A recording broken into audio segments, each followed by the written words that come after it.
kaip supratau, iš darbo savivaldybėje šito šūkio įgyvendinti nepavyko.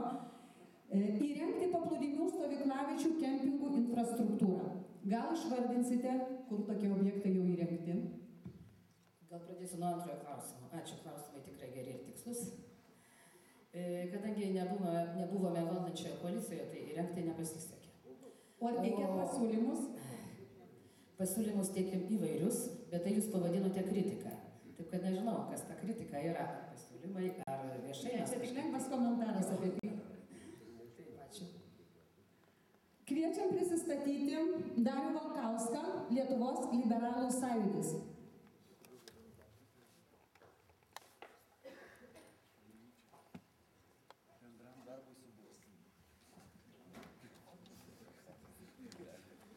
Labas vakaras, šilutiškiai.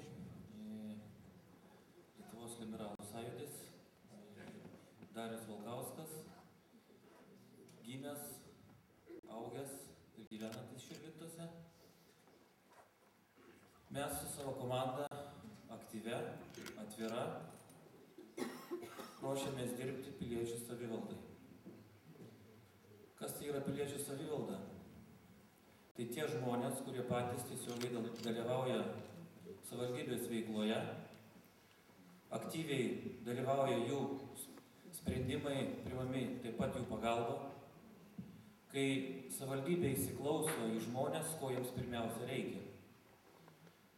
Šiai dienai mums atrodo, kad šitas sritis yra pas mus pamiršta.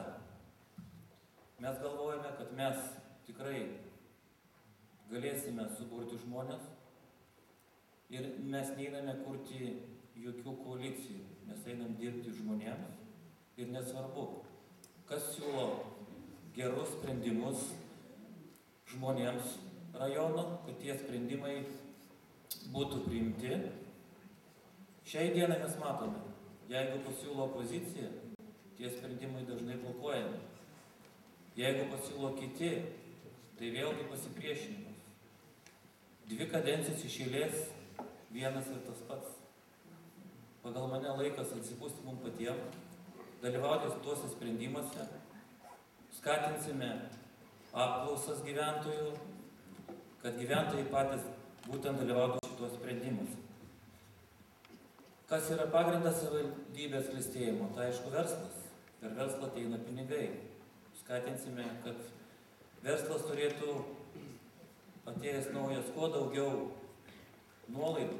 Tai būtent skatinimas, kad kuo daugiau vietų kurtų, gaus automatiškai nuolaidas. Laikas? Manau, kad per klausimus mes atsakysime. Dar vieną klausimą norėčiau pasakyti. Mes esame vienintelė partija, kuri nekėlėme savo kandidato į merus. Tai mes norime akcentuoti tai, kad mes ateiname pirmą padirbėti savivaldybėje, pasižiūrėti jos virtuvę, o po 4 metų, jeigu viskas gerai, žiūrėsim. Ačiū. Noriu priminti, kad jūs esate viena partija, kuri neturėjo praeitose rinkimuose savivaldybės tarybos narių, todėl komentaro šiandien negausite.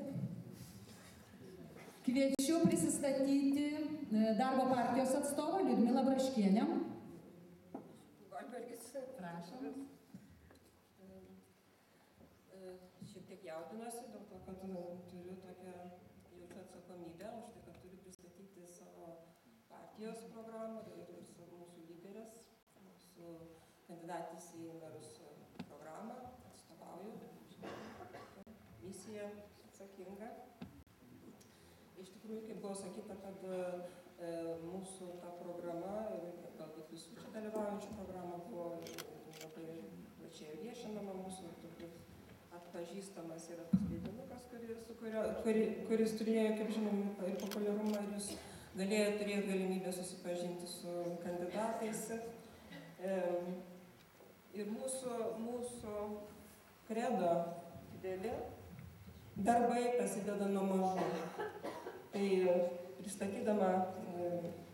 šiandien pristatydama darbo partijos komandą ir jos lyderę, Živilę Pinskuvienę, sakau, kad tai yra komanda dirbanti komanda. Tai yra ne šiandien susibūrusi, ne prieš rinkimus pradėjusi tą darbą, bet nuosekliai surinkta ir pagal tai, ką kiekvienas tos komandos narys gali, kur jos yra įvertinus, kas jos yra stipriosios pusės, kokios yra galimybės, kokia yra patirtis kiekvieno ir kiekvienas komandos narys turi savo darbo užduotį, savo sritį ir dirba komanda tikrąja ta žodžio prasme, kaip laikrodis, kaip mechanizmas. Kiekvienas mažas sraigtelis suka kitą didesnį ir mechanizmas sukasi. Sukasi ir kas skatina darbams, tai mūsų lyderis. Tai asmeniškai pristatydama Živilę Pinskuvienę, galiu pasakyti, kad iš tikrųjų asmeniškai pažįstu ją ne tokį ilgą laiko tarpą, bet kas ryšku ir kas patraukia, ir kodėl einu taip pat į savivaldybės rinkimus, savivaldybės tarybos, tai, kad tai yra žmogus lyderis, tikrąja ta žodžio prasme, tai yra degantis fakelas, kuris šviečia, rodo kelią, uždega ir žinom, kad smilkalas jisai neuždegs, jisai duos kvapą, galbūt dūmus paskleis, bet neuždegs. Mes degam, mes dirbam. Dėkui. Komentaras ir jums praeitų rinkimų darbo partijos programoje įrašyta. Išplėsime esamas ir įrengsime naujas automobilių aikšteles daugiabučių kiemuose. Kiekviename Širvintų miesto mikrorajone įrengsime bent po vieną vaikų žaidimo aikštelę. Nepavyko? Priežastis aiškiai turbūt, kad pavyko. Ėjom su tais darbais, tie darbai rašyti į mūsų ir šios dienos programą, su kuria mes einame į rinkimus. Ir labai tikimės, kad su mūsų įsidėgymu ir žinojimu, ką reikia daryti ir kaip reikia daryti, mes tuos darbus tikrai atliksime ir tai bus vieni iš tokių prioritetinių darbų, tie, kas buvo planuota neatlikti, tai tikriausiai bus. Tikėsimės, jie nebus perkelti kitai kadencijai. Taigi, ačiū visiems už prisistatymus. Labai trumpai norėtume iš kiekvienos partijos išgirsti, kokias pagrindinės problemas įžvelgiat mūsų rajone. Tiesiog 1, 2, 3. Pradedam galbūt iš eilės. Irena Vasiliauskienė. Gerai, mikrofoną turim čia, kodėl? Iš tikrųjų, tai pirmiausia, tai yra atsakomybė. Nes mes matome, kad mes per mažai turime atsakomybės. Ir stengsimės, kad tai būtų pirmas, kaip sakant, įgyvendintas mūsų dalykas būtent savivaldybėje. O toliau tai aišku, tai yra žmonių gerovė ir kas jiems yra aktualiausia. Tai natūralu. Gatvės, vaikų ir jaunimo užimtumai. Tai yra patys pagrindiniai mūsų, o toliau jau visi kiti. Ačiū, mikrofoną toliau. Darbo partija.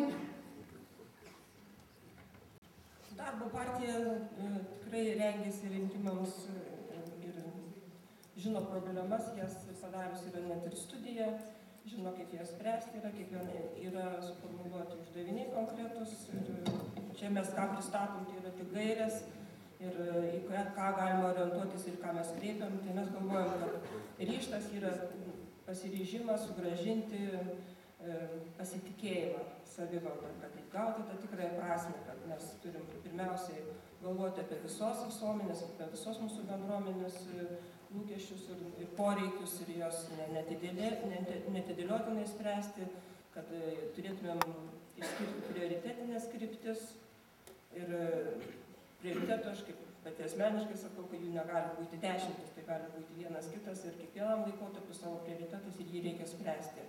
Tai mes įvardinam savo programoje, kad yra nesutvarkyti keliai, neįrengtos aikštelės, nesutvarkytas apšvietimas. Čia buvo labai gražiai pasakyta, kad dėl kultūros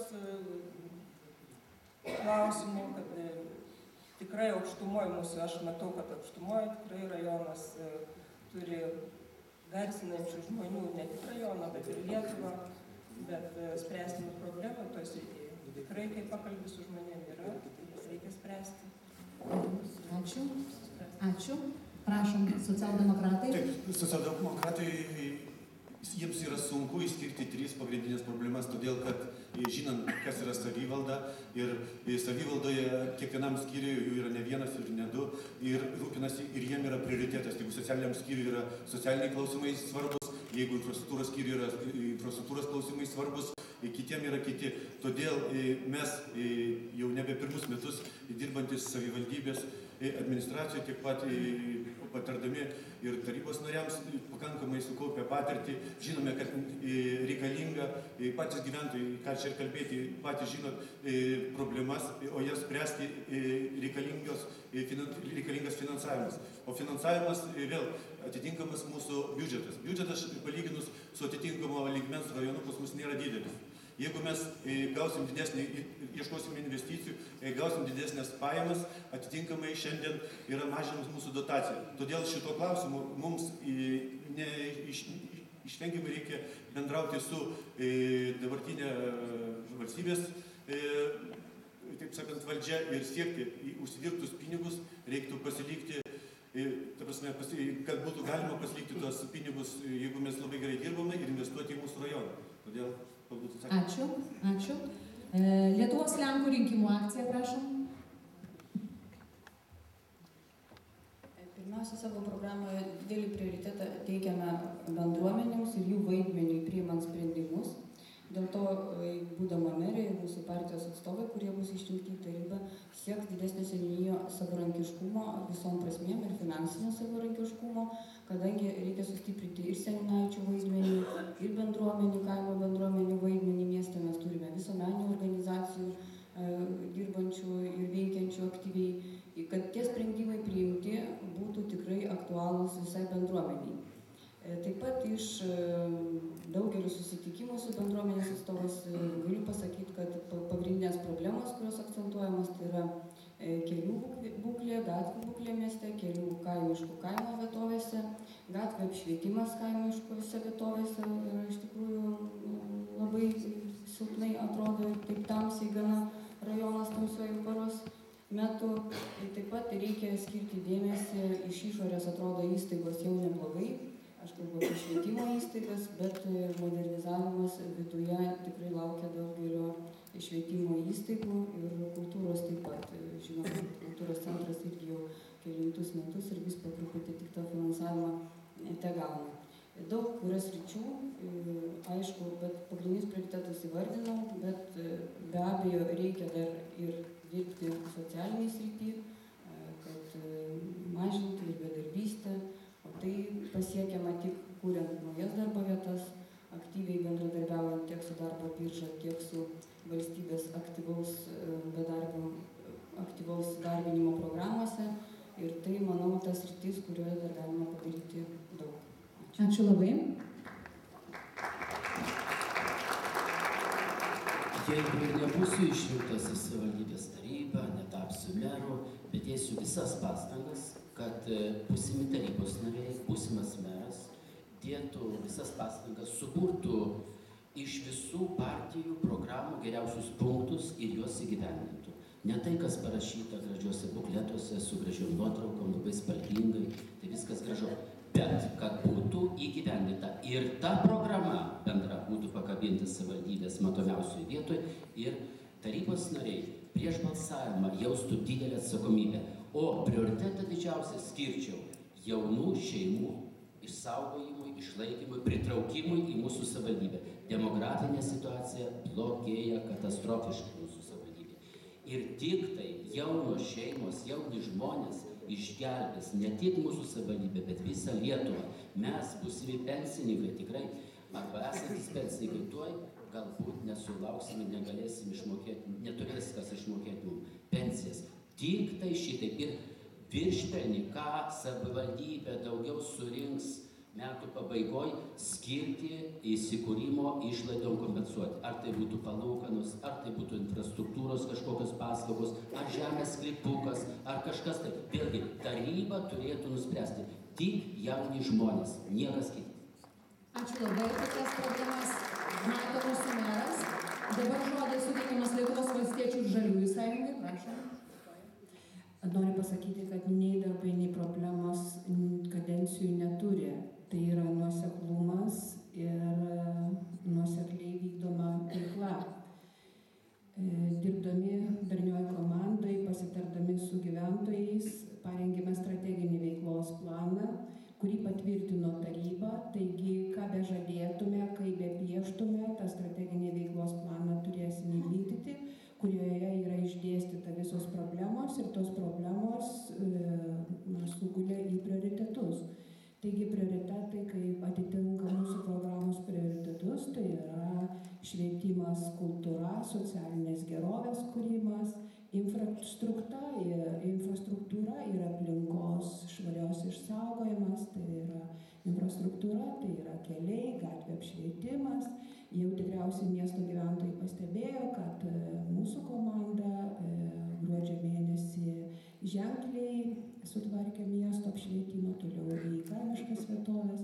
Na ir trečias prioritetas, arba tos problemos sugula į verslo ir turizmo kaimo plėtrą. Taigi jos susideda į tam tikras lentynėlės ir įgyvendinama. Strateginis veiklos planas yra patvirtintas taryboje, jis yra sudėtas į šį dokumentą. Ačiū labai. Kokias problemas įžvelgia Lietuvos laisvės sąjunga, liberalai? Buvo pasakyta, kad glaustai, 3 klausimus bandysim taip ir atsakyti. Tai svarbiausias turbūt mums visiems įsisavinti 2014-2020 metai 10 milijonų litų vien tik tai į miestą, skatinti bendruomenės, nes beveik 100% yra kaimiškose vietovėse vengiama pinigų. Antras, tai susikalbėjimas tarybai, kad kiekvienas tas projektas pasiektų gyventojus, kad tai duotų naudą, o ne naštą. Ir trečias, jeigu bus jauku, vadinasi, žmonėm čia bus gera. Ir manau, ne tik tai mūsų rajono žmonės tai pasistengs jaunimas, bet ir atvyks iš kitų rajonų. Ačiū. Ačiū. Tėvynės sąjunga, Lietuvos krikščionys demokratai. Pirmiausia, tai mes kursime šeimai palankę aplinką. Nors apie šeimą čia daug kas kalbėjo, bet turėjo sąlygas tą daryti, o mes neturėjome.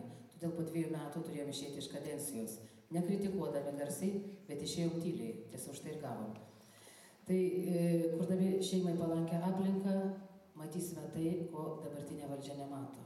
Nemato pelėsių sporto salėje gimnazijoje, nemato, kad skęsta gimnazija. Turim aktyvę direktorę, bet neturim kam išspręsti problemų. Melioracijai skirtos lėšos kažkur eina toliau. Turim darželį, kuris yra puikus ir centre, bet jisai nekartu nerenovuotas. Turime baseiną, bet neturim sporto komplekso, o baseino siena viena, bent jau nuo mano namų žiūrint, beveik griūna. Turime daug kitų problemų. Turime meno mokyklą. Net toks nedidelis rajonas kaip Molėtų turi filialus mažose miesteliuose, Giedraičių, sakykime. Meno mokykla tokių sąlygų neturi. Suteiksim tas sąlygas. Padėsime sumažinti komunalinius mokesčius ir žinome, kaip padarysime, kad vandens kainos mažėtų. Bandysime sukurti tokią vietovę, kurioje kiekviena šeima gyvenanti ir Vilniaus, ir Ukmergės rajone atsikraustytų čia. Man būdavo tikrai labai skaudu girdėti, dirbant šeimos centro vadovė, kad jaunos šeimos sako, kurios kurdavo čia santuoką ir kurios čia ateidavo į bažnyčią, mes važiuosim Ukmergę, nes ten patogiau, ten mes turim darbo vietą kur nors pizzerijoje, ten mes pigiau nusiperkam butą, bet šito negalėjom pasiūlyti čia.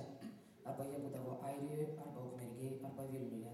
Mes kitaip padarysime. Jie bus Širvintose. Ačiū labai. Pereisim prie klausimų. Klausimų atsakymams skiriam po 1 minutę. Visuomenė labai norėtų išgirsti, ką per praeitą kadenciją padarė būtent jūsų partijos tarybos nariai. Kokius nuopelnus galite prisimti būtent savo? Ar padarėte kažką, ar teikite pasiūlymus šiuo klausimu ir jie buvo atmesti? Prašom, ką per praeitą kadenciją padarė būtent jūsų partijos tarybos nariai? Prašom, pradėkim gal nuo Irenos Vasiliauskienės. Taip, būtent mes įkūrėme šeimos tarybą. Jos veiklumas, neveiklumas, tai yra kita kalba, bet yra tokia šeimos taryba, kuri turi kaip minėjau, mes nebuvom koalicijoje, buvo labai sudėtinga judinti tą reikalą. Toliau, mes padėjom, kad liftas, kuris socialinių paslaugų centre, nevažinėdavo nuo 5 valandų ir savaitgaliais pradėjo važinėti. Todėl tie vargšai, kurie gyvena 3 aukšte dėka praėjusių kadencijų, su negale ir neturintys sveikatos senukai arba atvykę svečiai, galėjo ir jau savaitgaliais taip pat nusileisti liftu. Taip pat mes dalį ligoninės išnuomavome ir esmė tame, kad dabar ligoninė išsilaiko ne tik iš to, ką jau dabar paskutiniu metu vis dėlto pasikeitus direktoriai skiria savivaldybė šiek tiek lėšų, nes anksčiau nebuvo skiriama. Bet dabar yra ir nuomos pinigai, kuriuos mes vis dėlto šiaip taip įkalbėjome atiduoti ligoninės reikalams panaudoti. Jūsų laikas. Ačiū labai. Jo, čia turbūt, jeigu man reikėtų balsuoti, aš nebalsuočiau, kad kiekvienas prisimtų savo asmeniškai. Tai noriu pasakyti, tai visa komanda padarė ir šiandien noriu pasidžiaugti, kad mes kartu su meru dalyvavom regiono plėtros taryboje, kur praktiškai visos lėšos yra patvirtinamos mūsų rajonui, mūsų miestui, kaip ir tvenkinys. Bet vėlgi, ne vien mes tik tai su meru, bet kokia atveju tai yra administracijos darbuotojai ruošia strateginius planus ir prisideda prie bendro darbo, lygiai taip pat ir taryba. Tai noriu pasidžiaugti visos komandos darbo, o tų smulkmenų turbūt neverta būtų ir turbūt gėda būtų prisipažinti, liftas tvarkiau, ar laipto tik kabelį, tai ačiū.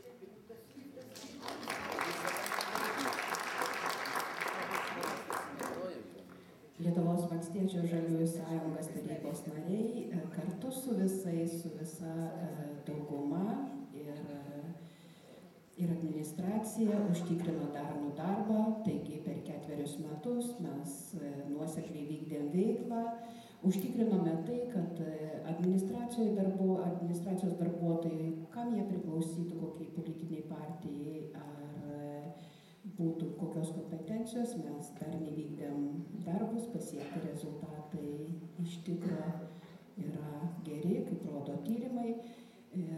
Dar vienas svarbus dalykas, užtikrinama racionalų biudžeto tvarkymą. Tai yra labai smagu, labai visiems sakau ačiū už bendrų principų patvirtinimą.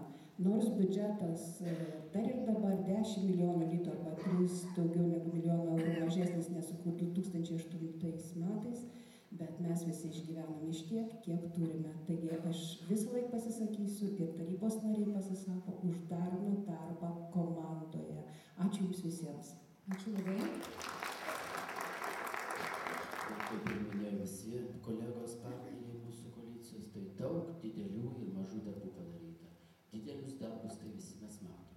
O mažų darbų, tai šiandien matom ir vandenį krištolinį, kurį geriam, kuris niekaip nekeičia spalvos. Taip pat vaikučiai, mūsų mažieji vaikučiai, kurie prarado tėvų meilę galbūt ir kurie gyvena globos namuose ir kitose savivaldybėse. Tai va dabar dedam didelės pastangas ir jau primokam tom šeimom, kurios globoja tos vaikus, po apie 40 eurų. Štai, nepriklausomai nuo jų pajamų, kad tik tai daugiau, kad tik sugrįžtų visi vaikai į mūsų savivaldybę, kad tėvai neprarastų ryšio ir kaimuose gyvenantis, nors jiems šiandien sunku, socialinių įgūdžių stoka ir taip toliau, galbūt ir ne visi tą dorą gyvenimą gyvena, bet mūsų tikslas yra, kad tie vaikai, galbūt sugrįš į šeimą savo tikrasias. O tuose namuose, mažuose namuose, neglobos namuose rastų meilę. Taip ir yra, žinokit, daug sugrįžta. Ir dabar atsiranda kuo daug šeimų, kurios nori paimti ir globotus. Ačiū labai.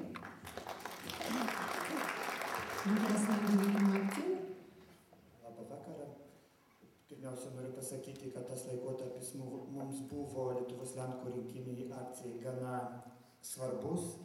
Nes pirmą kartą istorijoje, kad Širvintų rajono savivaldybėje turėtumėm savo atstovus valdančioje koalicijoje ir administracijoje.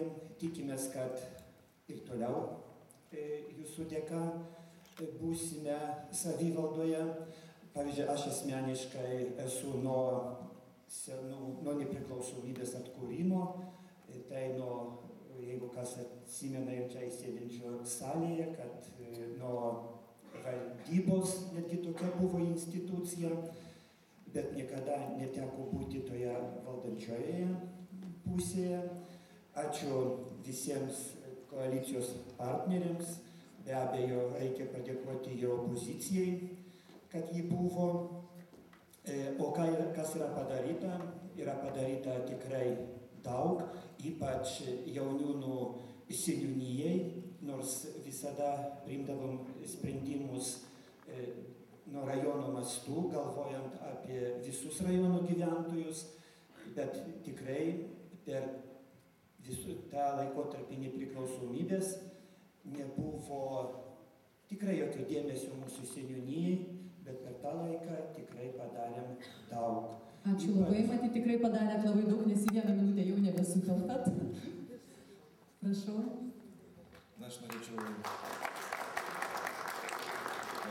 pasakyti, kad mano asmeninė iniciatyva buvo sutvarkytas smulkaus ir vidutinio verslo skatinimo programa.